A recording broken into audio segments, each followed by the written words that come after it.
அன்பான உள்ளங்களுக்கு அம்மாவின் அன்பு வணக்கங்கள். அன்பு ஒன்றே அனாதை சேனல்லேருந்து அம்மா உங்களை சந்திப்பதில் மிக்க மகிழ்ச்சி அடைகிறேன். இன்றைக்கி நாம் என்ன பார்க்க போகிறோன்னா, ஒரிசா கொனார்க் கோயிலுக்குள் இருந்து சூரியன் எழுகிறது. இது 200 ஆண்டுகளுக்கு ஒருமுறை மட்டுமே நிகழ்கிறது.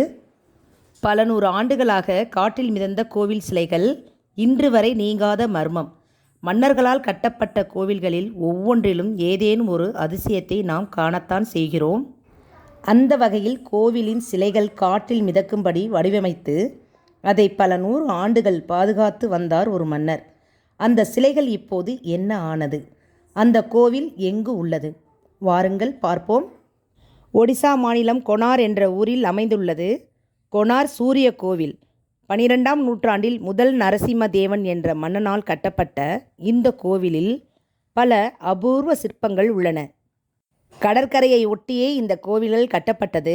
ஆனால் கடல் உள்வாங்கியதால் இப்போது இது கடலில் இருந்து சற்று தொலைவில் உள்ளது. இந்த கோவிலின் பிரமிக்கத்தக்க அதிசயமாக கூறப்படுவது மிதக்கும் சிலைகளே. சூரியனுக்காக கட்டப்பட்டன. இந்த கோவிலின் பிரதான தெய்வம் சூரியன்தான். இந்த கோவிலை கட்டும் சமயத்தில் ஒவ்வொரு 2 கற்களுக்கும் நடுவில் இரும்பு துகள்கள் சேர்க்கப்பட்டதாக கூறப்படுகிறது. அதேபோல கோவிலின் மேற்கூரையில் சுமார் 52 டன் எடை கொண்ட மிக பெரிய காந்தம் ஒன்று பொருத்தப்பட்டதாக கூறப்படுகிறது. இந்த கோவிலில் உள்ள சூரியன் சிலையிலும் இரும்பு துகள்கள் சேர்க்கப்பட்டதாக கூறப்படுகிறது. கச்சிதமான இரும்பு மற்றும் காந்த கலவையால் சூரியன் சிலையானது பல 100 ஆண்டுகள் காட்டில் மிதந்தபடியே இருந்துள்ளது. ஆனால் தற்போது இந்த கோவிலின் சில பகுதிகள் இடிந்துவிட்டதோடு சிலைகளும் காற்றில் மிதக்கவில்லை.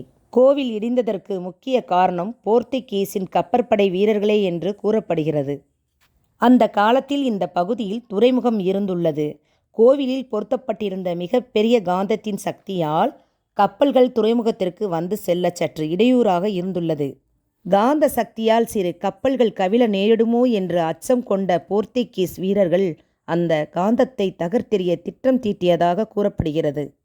பின் தங்கள் திட்டத்தின்படியே காந்தத்தை தகர்த்தெறிந்ததாகவும் இந்த காரணமாகத்தான் கோவிலின் சில பகுதிகள் சிதலமடைந்ததாகவும் கூறப்படுகிறது.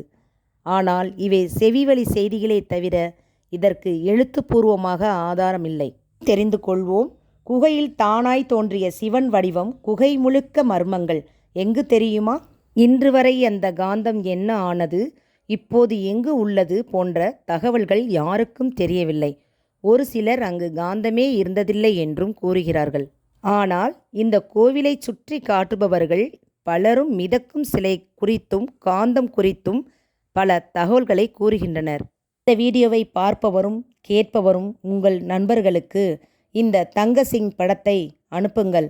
ஏனென்றால் இன்று ஆனந்த தூர்திர்சியை அம்மே நாராயணா, தேவி நாராயணா, லக்ஷ்மி நாராயணா, செட்டி குலங்கர அம்மே நாராயணா, அம்மே நாராயணா, தேவி நாராயணா, லக்ஷ்மி நாராயணா, செட்டி குலங்கர அம்மே நாராயணா.